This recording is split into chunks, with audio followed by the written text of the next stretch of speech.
Makan adalah hal yang tak bisa terlepas dari kehidupan.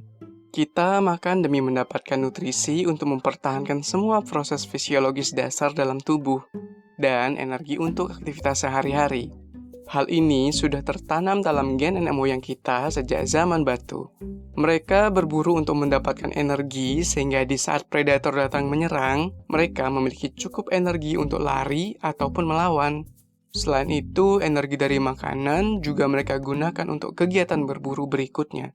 Namun, seiring berjalannya waktu, aktivitas makan bukan lagi berhubungan dengan kepentingan tersebut. Beberapa orang menjadikan makan sebagai hanya pemuas nafsu belaka, sebagian sebagai teman aktivitas sehari-hari, dan bahkan hanya sekedar mencicipi. Selain itu, jumlah makanan yang tersedia juga berlimpah dan dapat dengan mudah didapatkan. Tidak seperti zaman dahulu yang terbatas dan memerlukan usaha fisik yang luar biasa, hanya untuk mendapatkan sebuah buruan. Di balik semua ini, ada satu konsekuensi besar yang sedang menanti. Ya, bertambahnya berat badan. Sebagian besar orang tidak menyadari bahwa mereka bertambah gemuk, sampai akhirnya mereka sadar bahwa resleting celana di tumpukan pakaian tersebut sudah tak mampu dirapatkan, atau bahkan kancing baju itu tak sengaja terlepas. Situasi ini akan menyebabkan mereka depresi dan akhirnya berusaha untuk kembali ke takdir yang hakiki. Dan caranya hanya satu, yaitu diet. Namun ada satu hal yang menjadi fakta sebelum komitmen itu diputuskan. Ternyata menurunkan berat badan itu sulit. Jika dipikir-pikir, ya sangat sulit. Mayoritas orang yang mencoba melakukannya tidak berhasil, atau meskipun sempat turun ke angka yang tidak terlalu signifikan, pada akhirnya kembali ke berat badan semula. Terkadang malah bertambah melebihi berat badan sebelum diet. Dan semua kenasan ini tidak selalu karena ulah dada ayam crispy maupun minuman boba yang luar biasa lezat itu. Mengapa lemak jahat berlebih ini susah sekali dihilangkan? Ternyata tubuh kita tidak bertindak sesuai apa yang kita rencanakan. Tubuh ini benar-benar memaksa kita untuk kembali ke ukuran semula ketika kita mencoba untuk kurus. Perilaku tubuh seperti ini merupakan salah satu usaha untuk mempertahankan homeostasis atau keseimbangan dalam tubuh. Dalam kasus ini, lemak merupakan salah satu poros utama yang memainkan peran. Lemak tubuh berasal dari makanan berlemak yang dicerna di usus. Selain itu, kelebihan glukosa atau gula dalam darah juga akan dirubah menjadi lemak melalui proses yang bernama lipogenesis. Meskipun glukosa merupakan sumber energi utama dalam tubuh, namun tubuh tidak mampu untuk menyimpan glukosa yang berlebih dalam darah. Glukosa yang berada dalam darah berasal dari makanan yang kaya akan karbohidrat, seperti nasi dan roti. Seperti yang disebutkan sebelumnya, meskipun glukosa sebagai sumber energi utama, tubuh tidak mampu untuk menyimpan glukosa yang berlebih. Kemudian timbul pertanyaan, apa yang terjadi ketika kadar glukosa sangat rendah dalam darah? Disinilah peran lemak. Lemak yang tersimpan dalam jaringan adiposa atau jaringan lemak adalah zat yang kaya akan energi yang dapat digunakan tubuh dalam keadaan darurat sebagai pemasok energi kepada hampir semua sel yang ada di tubuh. Jika kalian tidak bisa makan karena alasan apapun itu, seperti berpuasa atau mungkin tubuh kalian membutuhkan sedikit energi ekstra untuk tumbuh dan berkembang biak, maka tubuh dapat menggunakan lemak sebagai sumber energi cadangan melalui suatu proses yang bernama beta-oksidasi. Beta-oksidasi menghasilkan lebih banyak energi atau kalori berupa adenosin trifosfat daripada glukosa melalui proses glikolisisnya. Itulah sebabnya, jika dilihat dari sudut pandang bertahan hidup, memiliki beberapa lemak sebenarnya adalah hal yang baik. Oke, karena lemak yang didapatkan hanya berasal dari makanan, maka kalian akan berpikir bahwa menurunkan berat badan itu adalah hal yang sangat mudah. Jika saja kita makan lebih sedikit dari yang kita butuhkan, kemudian memaksa tubuh kita menggunakan sebagian lemaknya, lalu kembali makan dalam jumlah normal ketika berat badan sudah sesuai yang kita inginkan.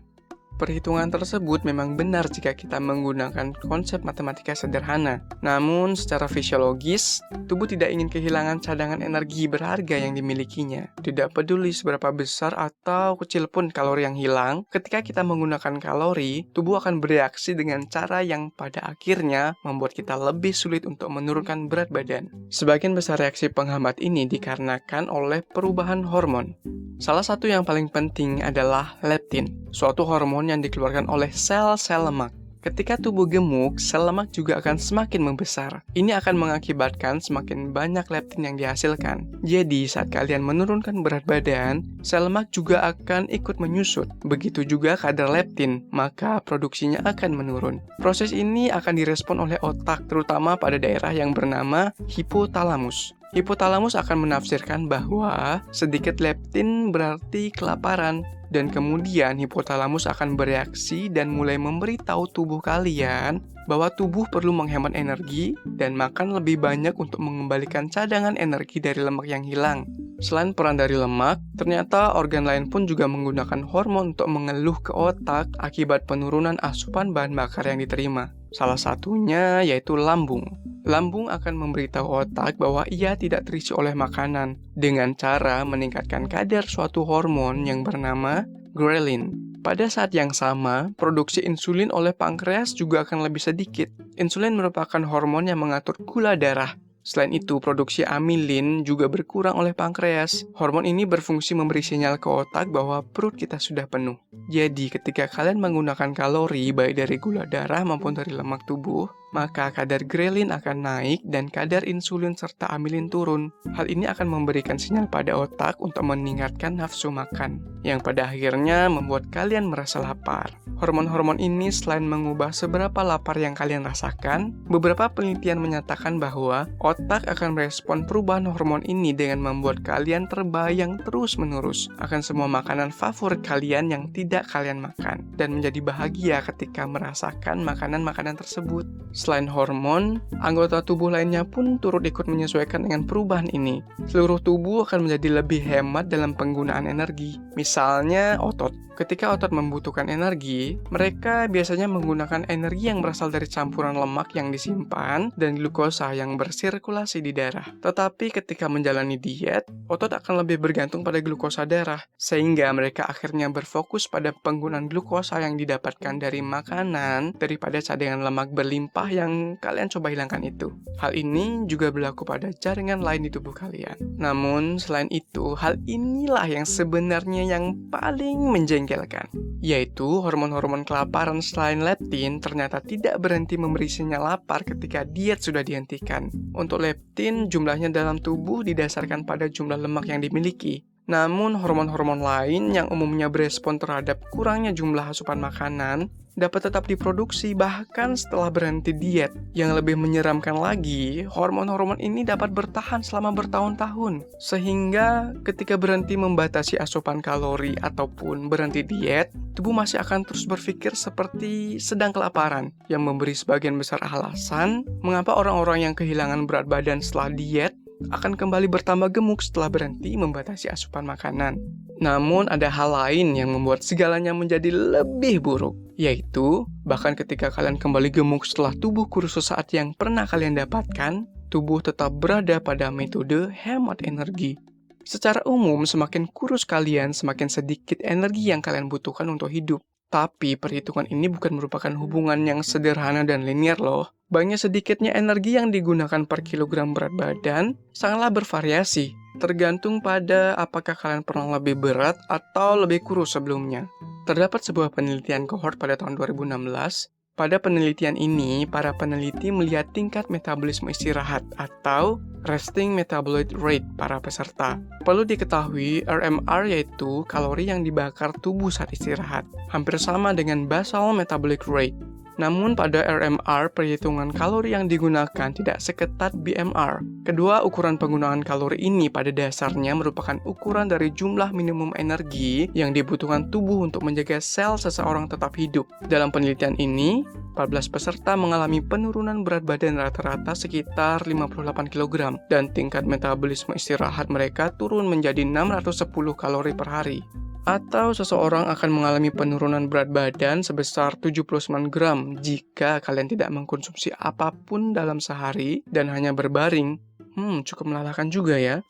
Tentunya jika penurunan berat badan ini bukan merupakan upaya diet, maka penurunan RMR bukan merupakan suatu yang perlu disesali. Tetapi jika tujuannya untuk menurunkan berat badan, maka penurunan resting metabolic rate adalah bencana. Kelanjutan penelitian ini yaitu pada tahun-tahun berikutnya mereka mengalami penambahan berat badan kembali yaitu rata-rata sebesar 41 kg. Yang mengejutkannya, tingkat metabolisme mereka tidak ikut naik kembali. Mereka akhirnya hanya membakar 610 kalori per hari, di mana jumlah ini tidak sesuai dengan RMR awal mereka yaitu rata-rata 1100 kalori per hari. Sehingga yang seharusnya pembakaran kalori ikut meningkat sebesar 500 kalori, sejalan dengan bertambahnya berat badan, nyatanya tidak dialami pada bobot akhir mereka. Yang berarti, dengan berat badan yang hampir sama, tubuh membakar lebih sedikit lemak daripada sebelum dilakukan diet. Sehingga untuk menurunkan berat badan di masa yang akan datang, mereka harus membatasi diri mereka lebih dari yang pertama kali mereka lakukan. Banyak penelitian lain juga sampai pada kesimpulan yang serupa. Setelah seseorang menurunkan berat badan, bahkan jika setelah mereka memperoleh berat badannya kembali, tubuh mereka hanya menggunakan lebih sedikit kalori per kilogram berat badan daripada orang dengan ukuran yang sama yang beratnya belum berubah.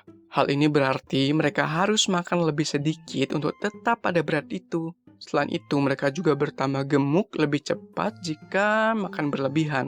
Belum jelas berapa lama semua perubahan anti penurunan berat badan ini bertahan. Tetapi tidak semua orang mengalami tingkat resistensi yang sama dari tubuh mereka. Para ilmuwan masih mencoba untuk mencari tahu bagaimana genetika seseorang, makanan yang mereka makan, perubahan ukuran sel lemak, dan faktor-faktor lain yang mempengaruhi bagaimana seseorang merespon diet. Tetapi meninjau dari betapa kuatnya tubuh dapat melawan dari usaha menguruskan tubuh, tidak heran begitu banyak orang yang berjuang melawannya. Terima kasih sudah menonton episode dari Mad Scientisto. Stay healthy, be happy, and good with money. And it's Mad Scientisto.